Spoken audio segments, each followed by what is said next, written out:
right, now y'all know we love a good secret getting exposed, right? Especially when it comes to Chernobyl. This video here is titled The Radioactive Meat Train, 5 Chernobyl Secrets They Tried to Bury. Let's get to it. Operation Cyclone. In the days following the Chernobyl disaster, a secret mission unfolded high above the radioactive wreckage. Soviet Tu-16 bombers, typically used for long-range military strikes, took to the skies with a new urgent task: creating rain. The operation was led by Yuri Israel, head of the Soviet State Committee of Hydrometeorology. 2 days after Reactor 4 exploded, a classified map arrived on his desk. It showed the radioactive cloud drifting toward Moscow. With millions of lives at stake, and the city preparing for the annual May Day parade in Red Square, an event that could not be cancelled for fear of embarrassing the Soviet government, Israel issued a fateful order: make it rain before the toxic clouds reach the capital. Just 48 hours after the explosion of Reactor 4, the operation began. Artillery shells filled with silver iodide were loaded into Tu-16 bombers at a Moscow airbase, and Soviet pilots set out to intercept the radioactive clouds.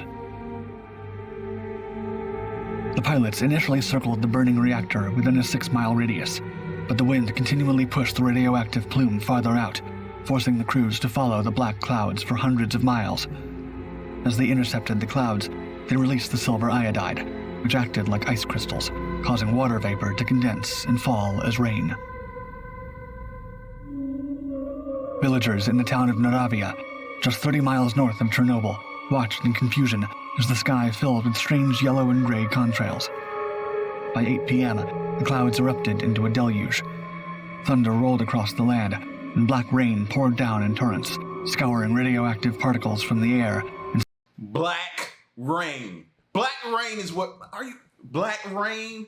You walk outside of your house because they weren't telling anybody what was going on in fear of cancellation of that event. So you... Wow. That says so. Oh my gosh, bro. Man, bro, do you see what they are willing to do? The lengths they're willing to go? And it ain't just them. Sending them into the soil. These weren't the first weather modification missions for the Soviet Air Force. Since 1941, they had experimented with manipulating the weather, and by the 1980 Moscow Olympics, the same Tu-16 bombers had been used to clear the skies for the Games. But this mission, known as Operation Cyclone, was far riskier. The rain brought down not only water, but a toxic mix of radioactive isotopes, including cesium-137 and iodine-131. The seeded rain clouds dumped fallout across Belarus, sparing Moscow, but leaving entire villages drenched in radioactive precipitation. In Ukraine, an opposite weather modification operation unfolded. Pilots from the Institute of Hydrometeorology, this time in civilian aircraft, flew missions to stop rain clouds instead of inducing them. Concerned thunderstorms were spreading radiation into the Pripyat River, a key source of water for Ukraine. They dropped tons of a compound called Cement 600, a mixture of cement and drying agents, into the clouds. This strange attempt to dry the skies created a 5-month drought over parts of Ukraine, further altering the environment in a desperate bid to control the spread of radiation. By the winter of 1986, these operations had largely succeeded in protecting Moscow, but the cost was steep.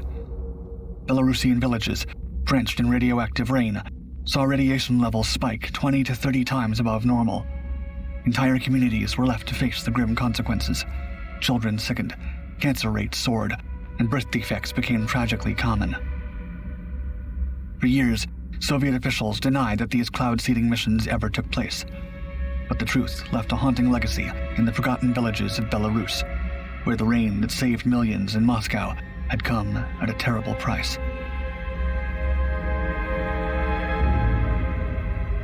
Now go back through your mind. I know you can't accurately go back through your mind and think about every thunderstorm or rainy night or anything that you've ever witnessed or been through. Now ask yourself which one was real and which one was fake. I hate to do that to you, but this is where we are. We got to think about this stuff. Was it real or was it fake? Did you get sick right afterwards? Could there have been a reason you didn't know about an unknown? This is all the things we got to think about now after hearing that. The first photograph. For years, the first photograph of the Chernobyl disaster remained as shrouded in mystery as the catastrophe itself. Igor Kostin's iconic image, grainy and fogged with radiation, is often claimed to be the earliest snapshot of the destroyed reactor. But Kostin wasn't the only one with a camera that day, and his photograph may not have been the first. In the pre-dawn hours of April 26, 1986, Kostin, a photographer for Novosti, received an urgent call. The Chernobyl nuclear power plant had exploded at 1:23 a.m. By late morning or early afternoon, he was aboard a helicopter, flying over the smoldering ruins of Reactor 4, though the exact time remains disputed. As he leaned out of the helicopter's window, armed with a medium-format Kiev 6 camera, Kostin later wrote how, quote, a big puff of hot air filled the cabin of the helicopter, as he snapped what would become one of the most famous images of the disaster. But Kostin's mission didn't go as planned. After capturing around 20 shots, his camera jammed, and when he developed the film, nearly all of his photographs were ruined. Radiation had corroded most of his film, leaving only one haunting image intact, taken around 14 hours after the explosion. Another photographer, Anatoly Roskazov, also documented the disaster, potentially capturing some of the earliest images of the reactor that day. As a staff photographer at the plant, Roskazov was called to the scene at 9 a.m. on April 26th. Ordered to photograph from a helicopter, he too leaned out, fighting against the ash-filled air as a soldier held his legs to keep him from falling. Using a Kiev 6 and a Zenit camera, Roskazov recalled how, quote, there was so much ash flying around, it was impossible to take photographs through the glass. The helicopter hovered just 650 feet from the reactor, close enough for the radiation to burn his skin. His first roll of film, shot on the Zenit, was completely black, burned out by radiation. Quote, I think that's it. It's all over, he recalled. But his second roll, taken on the Kiev 6, produced usable images, cloudy but clear enough to reveal the devastation below. Back on the ground, Roskazov continued to document the scene, venturing dangerously close to the reactor in a fire truck. His photographs captured graphite blocks ejected from the reactor core and the destruction surrounding Reactor 4. However, unlike Kostin's image, Roskazov's work disappeared into Soviet secrecy. Upon handing over his photos to plant director Viktor Barokhanov, Soviet security forces immediately confiscated them. Roskazov was forbidden from speaking about what he had seen. His images remained classified for years. Despite the secrecy surrounding Roskazov's images, his photographs played a crucial role in helping Soviet authorities grasp the scale of the disaster. Yet, it wasn't until years later that some of his photos quietly surfaced without credit. So, which photograph was truly the first? While Kostin's photo is the one most widely associated with the disaster and often said to be the first, Roskazov's images, taken just hours earlier, challenged that claim. In the end, both men risked their lives and paid a steep price in their health so the world could see the truth. The Secret Convoy. It was the dead of night, and Kiev slept. Through the quiet streets, a convoy of 30 trucks rumbled, each loaded with a secret lethal cargo. In the lead, Lieutenant Colonel Viktor Chershnev clutched the wheel of a military truck, his Geiger counter screeching its warning. But it wasn't just the radiation from Chernobyl's exploded reactor trailing them. Among the convoy's anti-aircraft missiles were 3 tactical nuclear warheads, missiles capable of unimaginable devastation. 3 days after reactor number 4 blew, Soviet forces scrambled to secure their military assets. Chershnyev's orders were clear. Evacuate the missiles, 27 armed with conventional warheads and 3 tipped with nuclear payloads from the Chernobyl Air Defense Base. The missiles, part of the S-75 Dvina system, were notorious. It was a similar S-75 that shot down an American U-2 spy plane in 1960, igniting a Cold War crisis. Now, as the convoy rumbled through the heart of Kyiv, a new crisis loomed. This time not from the west, but from within. The radioactive cloud that had blanketed the region was closing in on the convoy. The men in the convoy knew their trucks, missiles, and uniforms were saturated with radioactive dust. They'd been working in the contaminated zone for hours without protective gear, their only defense being the knowledge that orders were orders. In a slow, nerve-wracking crawl, the convoy traveled over 60 miles from Chernobyl to Kyiv. It entered the city under the cover of darkness, passing over the Paton Bridge. The residents of Kyiv, over 2 million people, slept, unaware of the nuclear-tipped weapons rolling through their streets. After crawling along for 14 hours, at speeds barely reaching 20 miles per hour, the convoy finally arrived at Boryspil Air Base.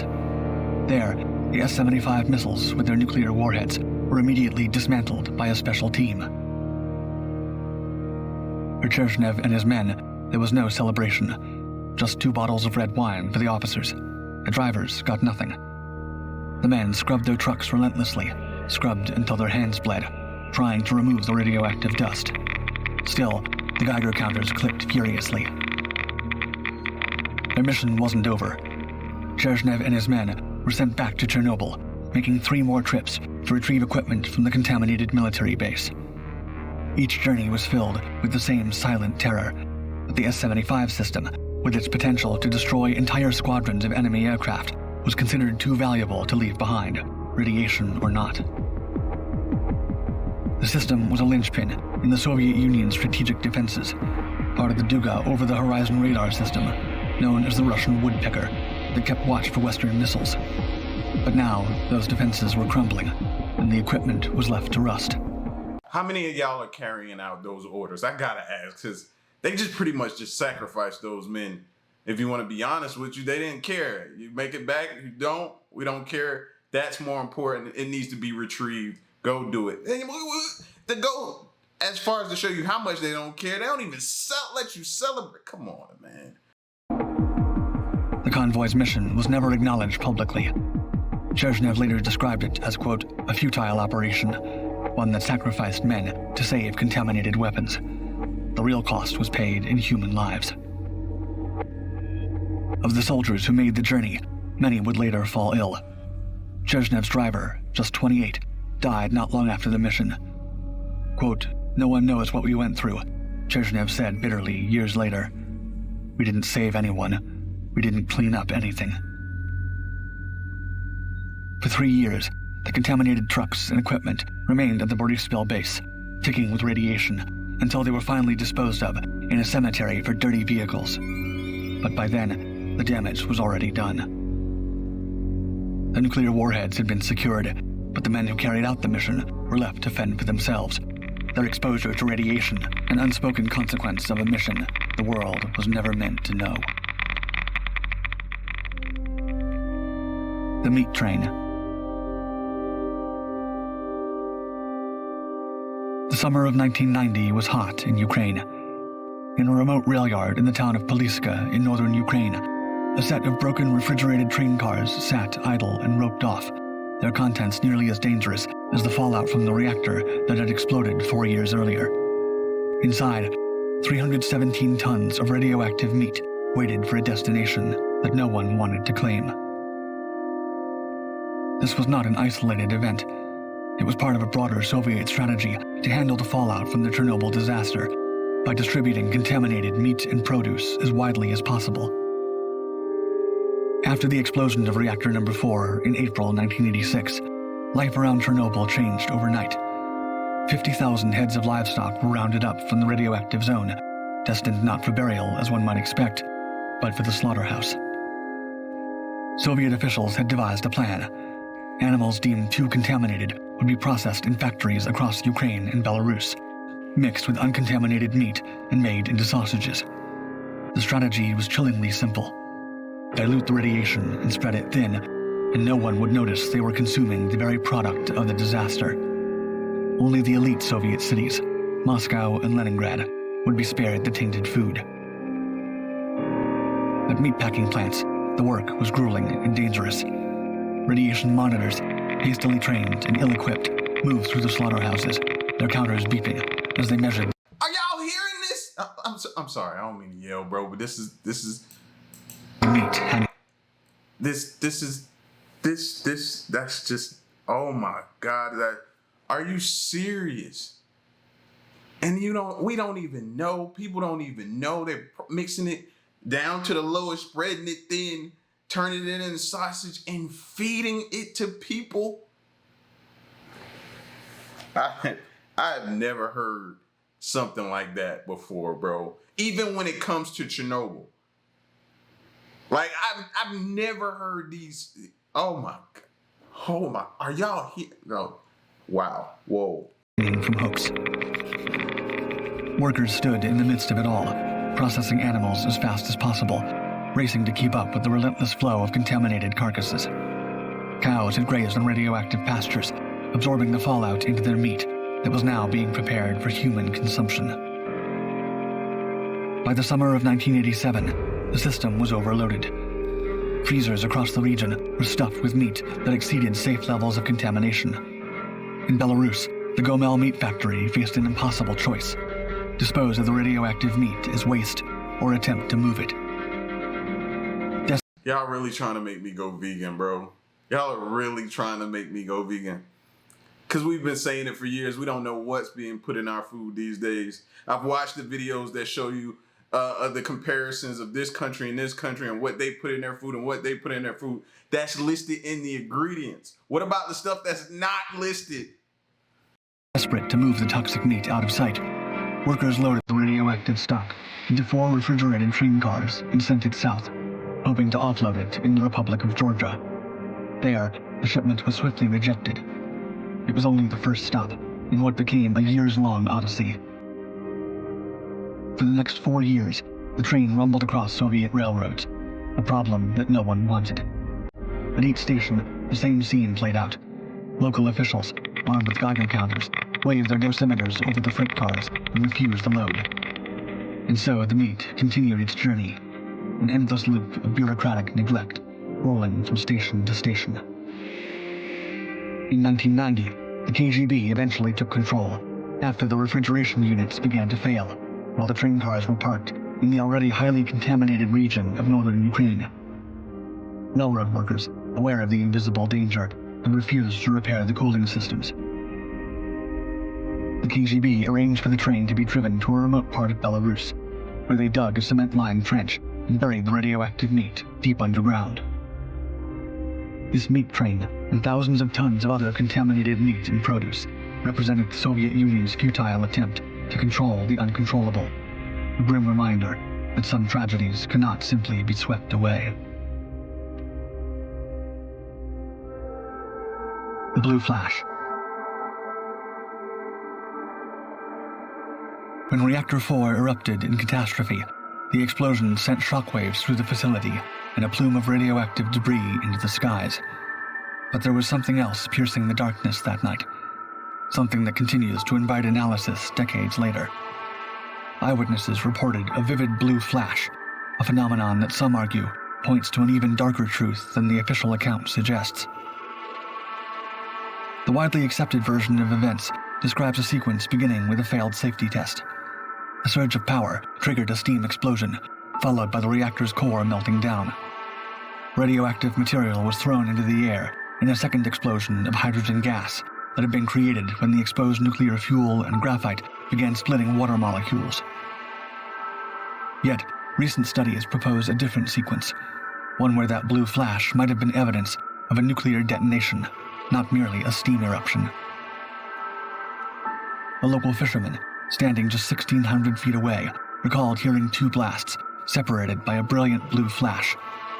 Such accounts have led nuclear physicist Lars Erik de Geer to suggest that this blue flash could have been the first sign of a nuclear explosion.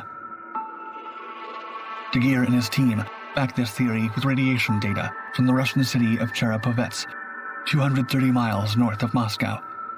Strangely, Chernobyl lay outside the known fallout path. Yet 4 days after the explosion, scientists detected traces of xenon-133, a radioactive isotope, drifting over the city. This suggested that a powerful nuclear blast had sent fallout 2 miles into the sky, where it could be carried by upper-level winds. Further evidence of the explosion's sheer force lies within the reactor itself. The blast was so powerful that it launched a 2,000-ton reactor lid into the air, where it landed precariously, nearly vertically, on the rim of the reactor tank. Seismic data and the damage pattern inside Reactor 4, including a melted 6.5-foot thick core plate, lend weight to the theory that a nuclear explosion preceded the steam blast. Often, glowing blue light around reactors is associated with Cherenkov radiation, a distinct phenomenon that occurs when charged particles, like electrons, travel faster than the speed of light in the medium. This glow is commonly observed in the cooling pools of nuclear reactors. Such a blue glow was seen by Alexander Yevchenko, one of the workers at the plant, who described running outside of the reactor building and finding a strange blue light hanging in the air. However, the initial blue light witnessed at Chernobyl may have been something far more ominous, perhaps the immediate result of a nuclear blast, where intense heat and ionizing radiation superheats the surrounding air, rather than just a byproduct of a reactor meltdown. More than 3 decades later, many of Chernobyl's mysteries remain unsolved. The debate over the blue flash, whether it was a warning sign of a nuclear explosion or just a haunting glow from ionized air, lingers like the radiation now contained by the sarcophagus of Reactor 4. I want to turn to the situation at the Chernobyl nuclear power plant. CNN was given exclusive access to the plant for the first time since it came back into Ukrainian control. And what we found is really concerning. Here's CNN's Frederick Pleiken with more.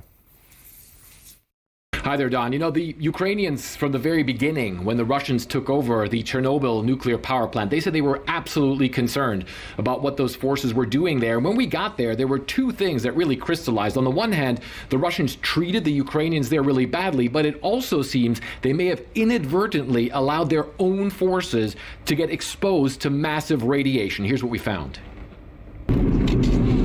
Simply getting to the Chernobyl exclusion zone is a treacherous journey.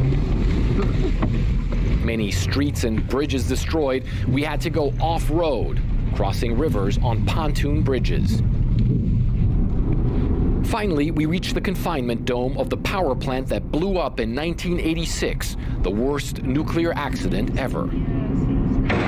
Russian troops invaded this area on the very first day of their war against Ukraine and took Chernobyl without much of a fight.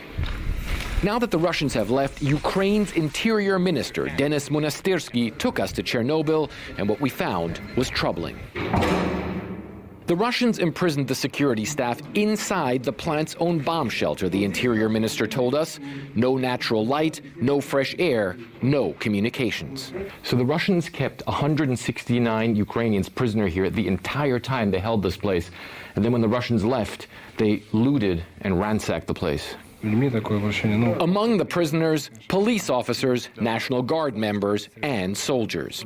Ukraine's Interior Minister tells me the Russians have now taken them to Russia, and they don't know how they're doing.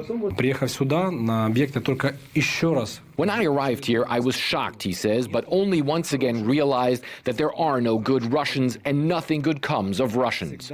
You know they're probably torturing them for information, right? Because it seems like they want to use this spot.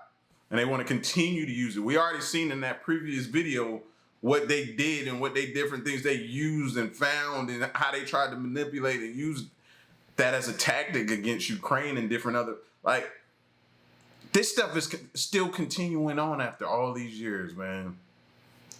It is always a story associated with victims, with blood, and with violence. What we see here is a vivid example of outrageous behavior at a nuclear facility. While the plant's technical staff was allowed to keep working, the Ukrainians say Russian troops were lax with nuclear safety. And as we enter the area Russian troops stayed and worked in, suddenly the dosimeter's alarm goes off. Increased radiation levels. They went to the Red Forest and brought the radiation here on their shoes, this National Guardsman says. Everywhere else is normal. Only this floor is radioactive. I ask, everywhere is okay, but here is not normal? Yes, he says. The radiation is increased here because they lived here and they went everywhere. On their shoes and clothes, I ask? Yes. And now they took the radiation with them. Let's get out of here, I say. The so-called Red Forest is one of the... That's what I was thinking. He's sitting there holding the monitor, and none of y'all seem like y'all got any protective equipment on. Like, what? That was bothering me just then. That made me cringe. The most contaminated areas in the world, especially the soil. The Ukrainian government released this drone footage apparently showing that the Russians dug combat positions there. The operator of Ukraine's nuclear plants says those Russian soldiers could have been exposed to significant amounts of radiation. We went to the edge of the Red Forest zone and found a Russian military food ration on the ground. When we hold the dosimeter close, the radiation skyrockets to around 50 times above natural levels. Ukraine says Russia's conduct in this war is a threat to nuclear safety in Europe. The Chernobyl nuclear power plant hasn't been in operation for years, but of course this confinement needs to be monitored 24/7, and also there's spent nuclear fuel in this compound as well. And it's not only in Chernobyl. Russian troops also fired rockets at Europe's largest nuclear power plant near Zaporizhia in southern Ukraine and are now occupying it. Ukraine's energy minister tells me the international community must step in. I think it's dramatically impact, and that is really the act of nuclear terrorism, what they are doing. Chernobyl is close to the Belarusian border. The Russian army used this road as one of its main routes to attack Ukraine's capital. The interior minister says his country needs more weapons to defend this border. Today, the border between totalitarianism and democracy passes behind our backs, he says. The border between freedom and oppression. We are ready to fight for it. And the Ukrainians fear they may have to fight here again soon, as Russian President Vladimir Putin replenishes his forces, continuing to put this nation and nuclear safety in Europe at risk. And you know, Don, I spoke to the Ukrainian energy minister for an extended period of time, and he says he thinks it was absolutely crazy for the Russians to allow their forces to dig positions in one of the most contaminated areas in the entire world. And he also said that doesn't bode well for the fact that they also still control another nuclear power plant here in this country, which is the largest in all of Europe. He says he believes the Russians simply have absolutely no concept of nuclear safety. Don?